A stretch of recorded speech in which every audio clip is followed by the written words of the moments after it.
there any possibility to become visible and invisible in the same time?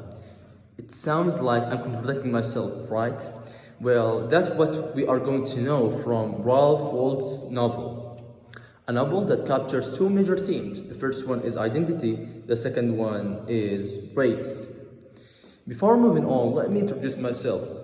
I'm Abdullah Hassoun and I'm current student in English language and literature. This is my third year. I'm in the University of Georgia. First of all, we have to know the story behind that anti-racism novel.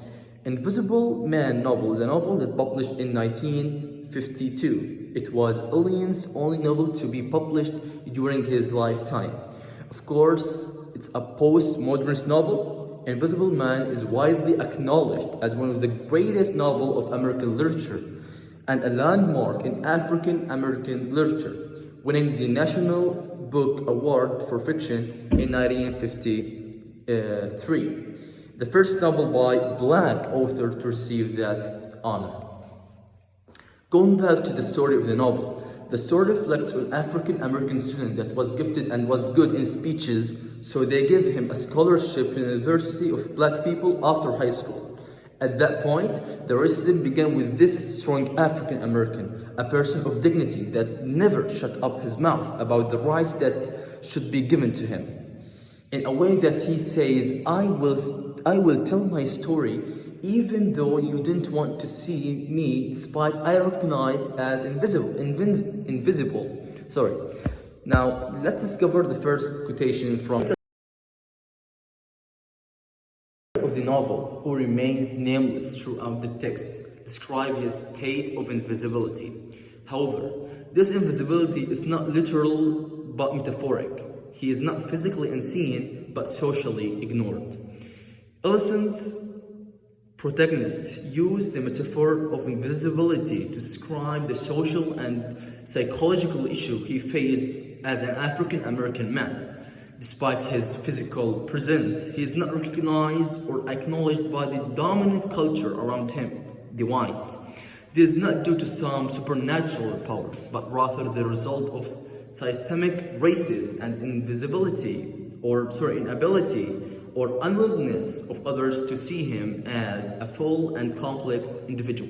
Reference to A Spoke Like Those Hunted Edgar Allan Poe and one of your Hollywood movies, Ectoplasms, survives to differentiate the narrator's invisibility from ghostly or supernatural phenomena. Instead, the invisibility he experiences is deeply rooted in the social dynamics of perception and recognition. Mirrors of Heart, Destroying Glasses, suggest that when people look at the narrator, their perception are destroyed by their prejudices, biases, and preconceptions. They don't see him for who he is, but rather project their own ideas and expectations onto him, effectively rendering his true identity invisible. The calamity here that he wanna be like the whites, forgetting his own identity and become white with soft hair on a black body with a curly hair. And that actually caused because of the pressure of the society. Later on, he discovered that it's such a stupid idea, as he considered himself as a naive, in a way that I was looking of myself and asking everyone, expect myself a question which I, and only I, could answer. He says it took me 20 years to discover this basic thing, and we can notice that wisdom has no limits, as you can get wisdom after on something, of course, after 20 years or 40 years or 50 years. He begins his story by saying, I'm not ashamed of my grandparents because they were slaves, but I'm ashamed of myself because I was ashamed of them. He says, I was following the white people to the extent of being ashamed of my grandparents. Grandfather was on deathbed. He calls him and gives him a quick death will.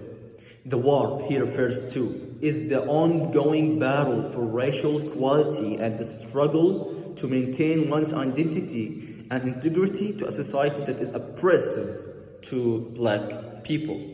The grandfather's words are laced with irony, bitterness, as the action he suggests are double-edged. They protect the individual on the surface but come at the cost of personal integrity and can lead to psychological stress. The quotation, "Let him swallow you till they vomit or bust wide open." The end of the novel is open-end, with the protagonist still underground, contemplating a return to the surface. Innocence leaves the reader with the sense that while the narrator has not yet figured out his place in the world, he has reached a new understanding of himself and is preparing to take action armed with the new self-awareness. The novel ends with protagonist poised at the brink of a new beginning, having journeyed through a dark night of the soul and arrived at tentative peace with the complexity of his identity as a black man in mid-20th century American. And now, is there any possibility to become visible and invisible at the same time? See you later.